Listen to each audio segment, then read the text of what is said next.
ден соолук, саламатта болуу. COVID-19 ар дүйшөмбү сайын саат 13:00-дө жамааттык медиа студиясында Сак бол программасында Адис менен маектешебиз. Түз эфирде дарыгерге суроо берип, кеңеш алыңыз. Бизге Facebook, YouTube'дагы жамааттык медиа баракчалары аркылуу кошулуңуз. Ошондой эле аймактардагы жамааттык медиа радиолорунан угуңуз.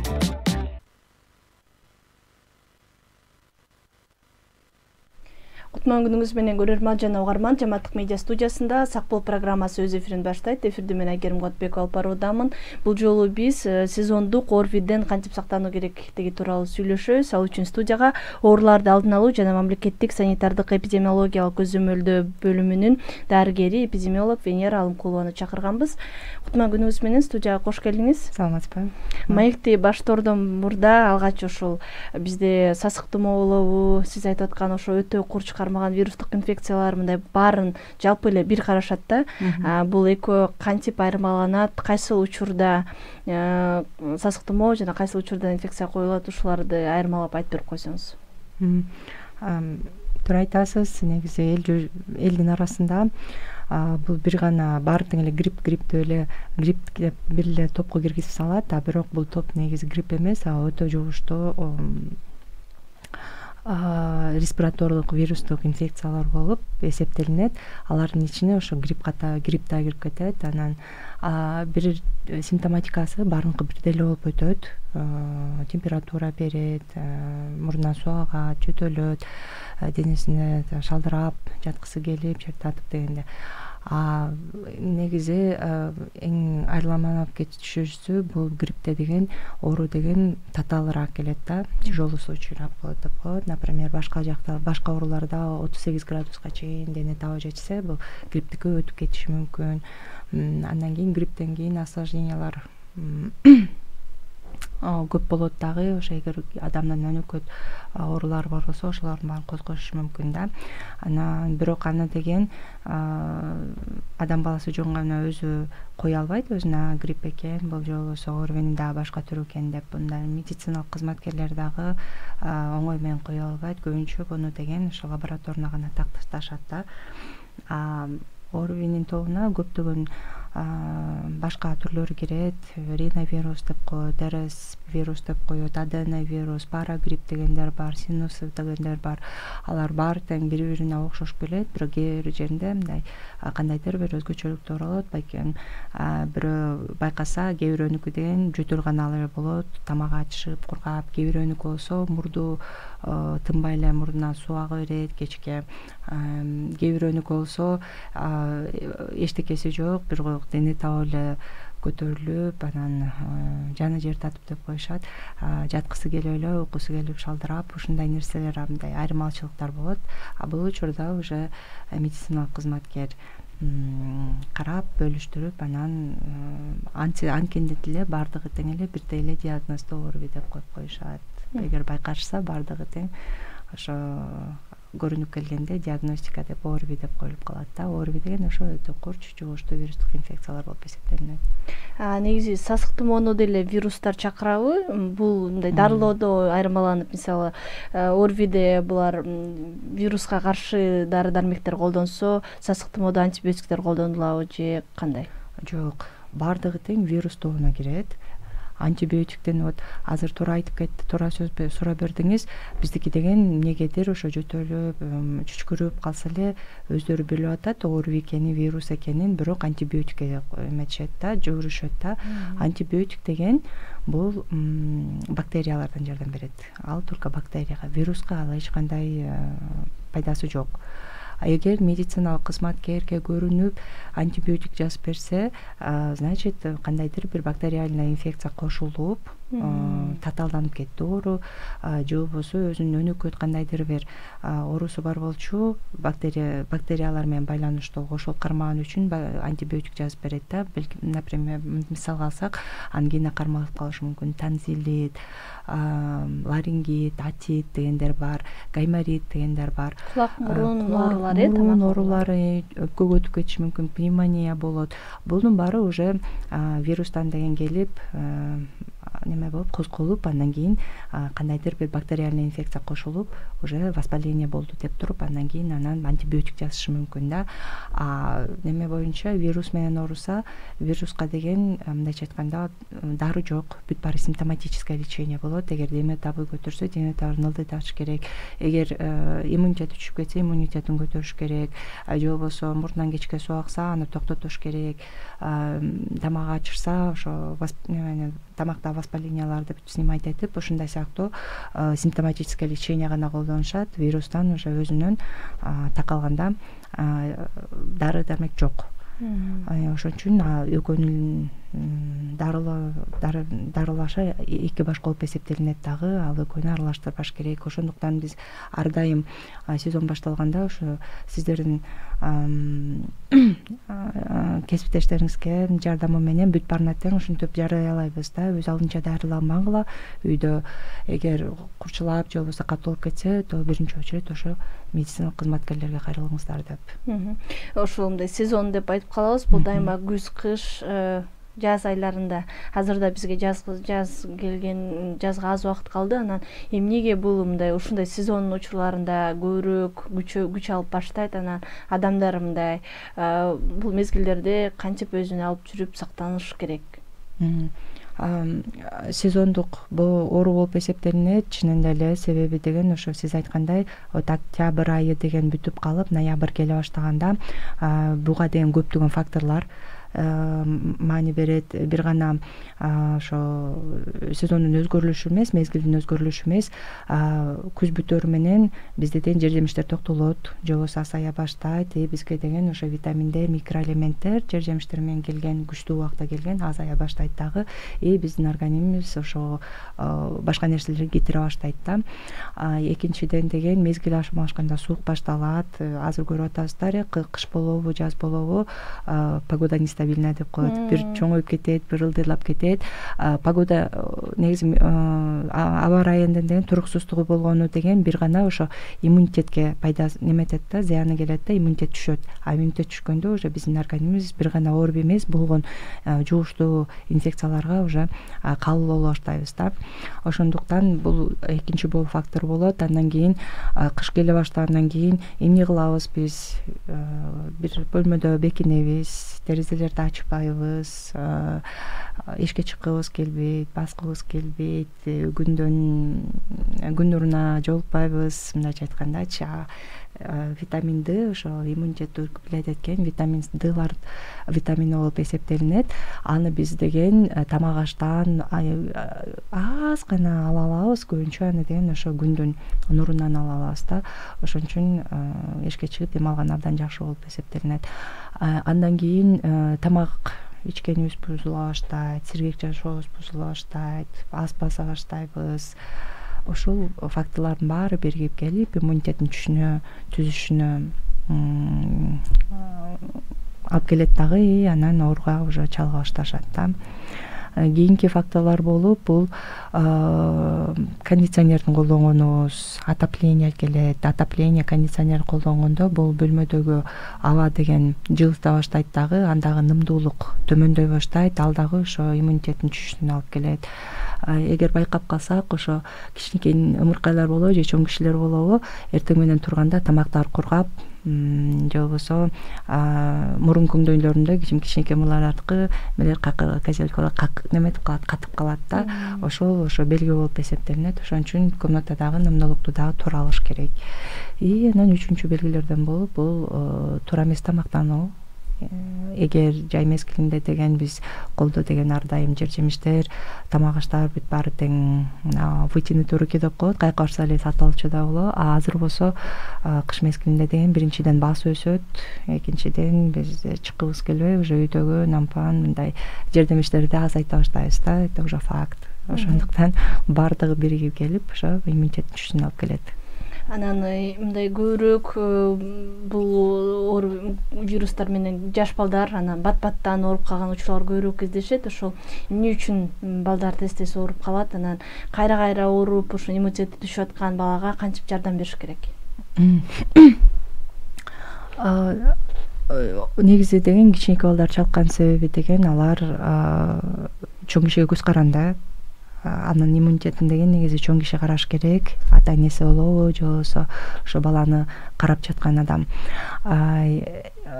Экинчиден деген бала деген өмүр бою чоңойгонуна жараша даже чоңоюп биз деле өмүр бою ошо иммунитетти топтоп келебиз ар дайым. Ошондуктан үчүнчүдөн деген сасык тумоодон, например, типоспецифический деп коет, бир серотип, анан бир тип серотиби менен оорусак, ал өмүр бою иммунитеттик болуп бизде камтылып калат да.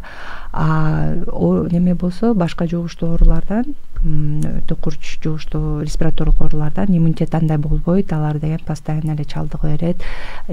Ошо айырмачылыгы ошо кичинекей балдар өзүнө өзү көз карандысыз болот дагы, общественный местода көп болот.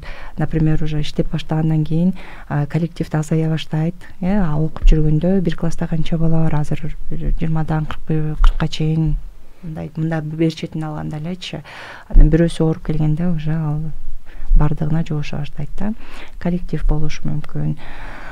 Опять-таки уже витаминдин аздыгы болушу мүмкүн. Сергек жашоосу токтоп калып, эшикке көп чыкпай калат, ойнобой калат, күн нуруна чыкпай калат. Ошо кимдердики болсо, улуу кишилер болсо, во-первых, алардыкыдан уже иммунитети күчтүү болот, кичинекей балдарыкына караганда. Андан кийин биз деген көбүнчө статистика менен карайбыз да. Агар кичинекей бала ооруп калса, ата энеси сарсанаа болуп биринчи ирет медициналык кызматкерлерге барат. Чоң кишилер болсо өздөрү самолечением, уже өз алдынча лечение кылып үйдө жатышат да, балким ошо статистикага кошулбай калат да. Эгер бардыгы ооругандар же симптоматика башталып, мынакей мага жардам керек деп бардыгы катталса, балким биз башка көрүнүш көрмөкпүз да. Ошол жана үйдө дарыланган боюнча айтып калдыңыз. Анан негизи чоңдор арасында мындай кичине белгилери башталса, дарыгерге барганда деле байкап көрүңүз, көбүрөөк суу ичиңиз деген сыяктуу кеңештерди берет. Анан негизи адамда ушундай биринчи белгилер байкалып калса, өз алдынча симптомдорду жоготуу үчүн мындай аракеттерди кыла берсе болобу же сөзсүз эле үй шартында дарыланганга мындай сиздер көп учурда мындай тыюу саласыздар. Анан ушул үчүн кандай кылыш керек? Эгер деген адамда деген өнөкөт оорусу болсо, хроническое заболевание деп коет, кандайдыр бирчи, анда орустар айткандай не рисковать деп коет, лучше медициналык кызматкерлерге кайрылганы жакшы. Бирок эгер деген оорунун деген жеңил өтүп атса деген үй ичинде эле биз как болезнь, болезни на рогах переносим да. Эгер жатып, орустардын жакшы сөзү бар, лучшее лекарство это хороший сон деп коет. Бул негизи өтө курч респираторлук вирустук инфекциялар деген жугуштуу оорулар негизи деген 5-7 күн өздөрү эле ооруп, андан кийин анан өзүнөн өзү кете баштайт да, тарай баштайт, организмден полностью кетип, киши уже өзү эле немеге келет да, уже сакайып кетет да. Эгер деген ошо 7 күндөн татаалданып баратса, уже медициналык кызматкерлерге кайрылыш керек.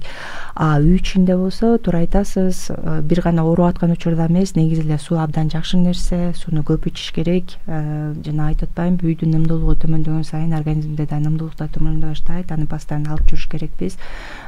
Суу ичкенде дагы туура ичиш керек, кофе, чай, жана таттуу суулардын баары суусундукка кирбейт. Аларды азайтып, наоборот, жөн гана кайнак суу же болбосо фильтрленген сууну көбөйтүш керек, абдан жакшы нерсе. Анын ичине болсо имбирь же болбосо лимон деген нерселер салып койсо, ал абдан баа жеткис нерсе болуп эсептелинет. Андан кийинки бул иммунитетти көтөрүү болуп эсептелинет. Үй шартында ал туура тамактандуу, өз учурунда ооруп аткан кишини түшүнөм, аппетити жок болот, шалдырап эле жаткысы келет, эч ким мага тийбесе экен, эч ким мени карабаса экен, кармабаса экен дегендей. Бирок эгер аппетит жок болсо дагы өзүн кыйнап, жакшы тамактанган, ошо бүт болгон ичиндеги кемип калган микроэлемент, витаминдерди, какой-то баланстын баарын алып келип, өз учуруна, өз ордуна алып келет да. Ошон үчүн тамактанганда кыйнаса дагы өзүн өзү кичине бир күндө 4-5 багал тамактаныш керек. Оорубаган кезде деген биз кандай тамактанабыз, жүгүрүп кетип атып бир самсыны карай калабыз, же болбосо немеге майга бышкан пирожкини ала калабыз, же дагы ушундай нерселерди жүгүрүп баратып бүт баарын кылабыз. Ал туура эмес. эртең менен жок дегенде завтрак кылып кетиш керек, эртең мененки тамакты даамдап ичип кетиш керек, түштө обедти деген калтырбаш керек, кечинде өз иретинде ужинду кылыш керек да. Минимум дегенде ушу 3 нерсени кылыш керек да. Чынында алса бир күндө деген минимум дегенде бул 5 жолу тамактаныш керек да. Кичинекей порция менен, бирок 5 жолу. Ошондо көп нерседен бир гана ошо респираторлук вирустук инфекциядан эмес, көптөгөн жугуштуу нерселерден сактап калынат да. Анан эң негизги айтып кетчү бул деген өздүк гигиена болуп эсептелинет. Өздүк гигиенада, например, элементарный колду жууган деген вирустук инфекциялар, гепатиттин энтеровирусный деп коет, гепатит А элерден абдан сактап калат. Кишечный инфекциялар деп коет, ичеги жугуштуу инфекциялар колду жуугандан элечи, а колдун жуубаганда деген канча деген гельминттер, канча деген паразиттер дагы жугуштуу болуп эсептелинет. Ошон үчүн колду жууган нерсе абдан жакшы. Колду бир гана тамактанган алдында эмес, тамак жазаардын алдында, эшиктен киргенде, дааратканага киргенден кийин ошол учурларда обязательно колду жууш керек. Көп учурда өлө көп абдан жакшы бир өзүбүзгө привычка болгон нерселер болчу. Ушу колду жууганды, туура чүчкүргөндү, масканы тагынганды, изоляция болгонду, дистанцияны сактаганды, колду деген антисептик менен обработка кылгандарды эгер жууганга шарт жок болсочу, ошолдон привычкаларыбыздын баары кетип баратат. Аны кайра кармап калыш керекпиз. Себеби ошол учурда деген даже ичеги инфекциялардын баары түшүп кеткен болчу да, абданчы. Анан ошо ковид бүтүп, бул привычкаларыбыздын баары кете баштап, өзүбүздүн жашообузда келе барган сайын кайра ичеги оорулары өзүнүн немесине келип калды да, учурларына келип калды да. Дагы жана кичинекей ымыркалар болуп калат, же болбосо үйдө чоң киши болсо, пенсионный возрасттагы 60-тан өтүп калган, булардын баары тең группа риска болуп эсептелинет. Анан эгер чоң киши ооруп калса, бул биринчиден өзүн шарт болсо изоляция кылыш керек, өзүнчө бөлмөгө болуп. Шарт жок болсо анда обязательно ошо масканы тагыныш керек да. Ооруп аткан киши масканы ар бир 2 саат сайын которуш керек. Оорубаган киши деген хотя бы 4 сааттан кийин которуп туруш керек да. Андан кийин кичине ошо карыгартан кишилер менен, кичинекей балдар менен аз контактта болуш керек. И эң негизги бул үйдө уборка. Влажная, обязательно. Сухая уборка деген бул наоборот татаалдандырат, себеби деген кургак уборка кылсак деген бүт турган вирус, бактерия болобу, вирус болобу, эгер ошо абада көп сакталчу вирус, бактериялар болсо, неметкенде анын баары үйдө сапырылат дагы, и биз жууп кеткенден кийин кайра үстүнө түшөт дагы, и анан уборкабыздын эч кандай немеси, пайдасы жок болуп калат да. Ошондуктан влажный уборка кылыш керек. Хотя бы ошо мезгил учурунда деген бизде так эле медицинский структураларга, жанагы бала бакчаларга болобу, школаларга болобу влажная уборка с использованием дезинфицирующих средств деп рекомендация беребиз. Ошол эле үйдөн колдонсо абдан жакшы, анан туура болмок да. Үйдө жилдентиш керек, абаны постоянно алмаштырып туруш керек, жабык отурбаш керек. Жанагы айтып кеткендей, кондиционерди аз колдонуш керек. Эгер отопленияны аябай берип кургак өзүң кургак сезип тамагың кургай баштаса, анда ымылуулукту көбөйтүш керек үйдөн. Ошондой нерселерди алып жүргөн абдан жакшы да. Биз просто аларга көп маани бербейбиз. Отопление берсе эле ой жылуулук берди деп наоборот кучактанып жатып калабыз дагы. Ошондой нерселерге көз алдыбыздан өтүп кетет дагы. Анан ооруп калганда баарын тең эле грипп деп, ошо грипп өсүп атат деп эмиш кыла беребиз да. Негизи мындай статистика жылдагыга салыштырганда кандай болуп өзгөрүп атат? Кимдер көбүрөөк ооруп атышат? Азыр мындай жаз сезон башталганга байланыштуу өсүүлөр кандай? Сезон ошо мен айтып кеткенде, ошо октябрдын аягында, ошо 40 аптадан башталат, 40 жубадан негизи элечи биз ошо сезонду күтөбүз. Негизи сезон башталарынын алдында ошо болгон мероприятияны көз алдында алгыла деп бүт болгон ведомстволорго, службаларга жиберебиз. Андан кийин ошо сезон башталары менен жумалык мониторинг жүргүзөбүз. каждый апта сайынчы. Анан ошо көрсөткөндө, жумалык мониторинг көрсөткөндө ошо январь мезгили деген негизи эле декабрдын аягы, январды полностью, жана февралдын башына чейин ошо оорунун күчөгөнүн көрсөтөт да. Бул жыл сайын эле көрүнүштүү нерселер. Былтыркы жылга салыштырмалуу ситуация стабильный азыр деле. Эгер ошо апта аркылуу салыштырып келсек, мурдагы 6-жума караганда азыр 7-жуманын жыйынтыгы келди да, оору деген 3%-ка көбөйдү. Мындай качканда незначительный деп эсептейбиз. Ситуация стабильный эле, биз көрүнүп жаткан нерсени көрүнүп жатабыз. Негизи ошо вакцина канчалык эффективдүү болот бул учурларда? Анан эмдөөдөн кийин ооруп калган мүмкүнбү? Анан кимдер сөзсүз эмделиш керек? Специфическая профилактика бар, ооба. Биз аларды деген вакцина алгандан кийин вакцинадан иммунитеттигин 2 жумадан 1 айга чейин формировать этет дагы. Андан кийин анан ошол иммунитеттин 9 айдан 12 айга чейин сактайт биздечи. Ошонун ичинде сезон катталып калат. Ошондуктан биз сезон башталаардын алдында 1 сентябрь, августтун аягында уже заявка берип вакцинаны алып, эл журтубузга таратканга аракет кылабыз. Анан бирок вакцинанын аз өлчөмдө келгенден байланыштуу биз көбүнчө деген ошо группа риска деп коебуз, ошолорду камтыганга аракет кылабыз. Бул кичинекей балдар, балдар, ошо 60 жаштан өтүп калган ата-энелерибиз болуп эсептелинет. Өнөкөт оорулар бар адамдар, анан жана детский приют, престарелых дегендер бар, ошолорду алганга аракет кылабыз. Анан эң негизгиси бул медициналык кызматкерлерди алып калганга аракет кылабыз, себеби алар ооруп калса уже эч кимге жардам бере албай калат. Ошо биринчи ирет ушуларга вакцинация өтөт дагы. Анан эгер Кудай каалап калып калса, анда каалоочулар келип алса болот да. Анан вакцинациядан алгандан кийин бул ковид учурунда аябай көп маани берилген, бирок биз билебиз, бизде деген календарда деген көптөгөн инфекцияларга вакцина бар да. Кичинекей мыркайлар 1 жашына чейин алат да. Алардын ичинен практически 50%дан өйдөсү деген бул өмүр бою иммунитетти кармап калат да. Бирок вакцина алганда бул вакцина деген бизге деген дарылоо болуп эсептелинет. Бул профилактика, алдын алуу жүргүзүлүүчү кандайдыр мероприятиялар болот. Ошондуктан вакцина алгандан кийин адам баласы кайра ооруп калышы мүмкүн. Бул ковид учурунда көп айтылган, баары тең ой биз вакцина албадыкпы, эмнеге ооруп калдык деген сөздөр көп болгон.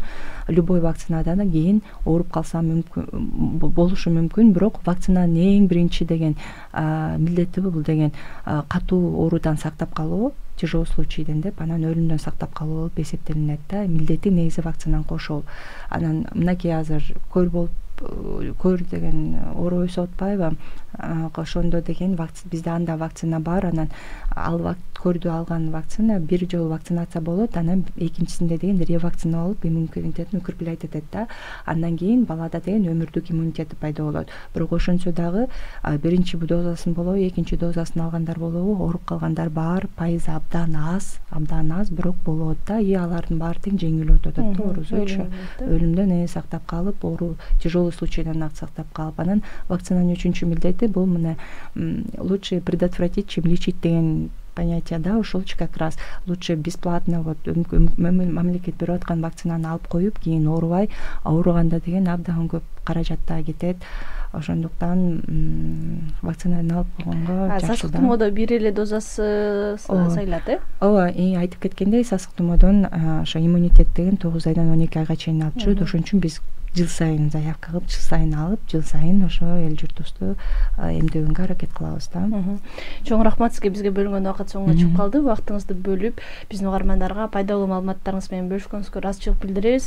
Урматтуу Жамааттык медианын көрөрманы жана угарманы, сиз Сак бол программасынын кезектеги көрсөтүүсүн көрдүңүз. Бул жолу биз сезондук ОРВИден кантип сактануу чаралары тууралуу сүйлөштүк. Студияда мейманда ооруларды алдын алуу жана мамлекеттик санитардык эпидемиологиялык көзөмөлдөө бөлүмүнүн дарыгери, эпидемиолог Венера Алымкулова жооп берди. Эфирди мен Айгерим Куатбекова алып бардым. Кайрадан эфир аркылуу амандашканча саламатта туруңуз. Саламатыңыздар. Ден соолук, саламатта болуу. COVID-19 ар дүйшөмбү сайын саат 13:00-дө Жамааттык медиа студиясында Сак бол программасында адис менен маектешебиз. Түз эфирде дарыгерге суроо берип, кеңеш алыңыз. Бизге Facebook, YouTube'дагы жамааттык медиа баракчалары аркылуу кошулуңуз. Ошондой эле аймактардагы жамааттык медиа радиолорунан угуңуз.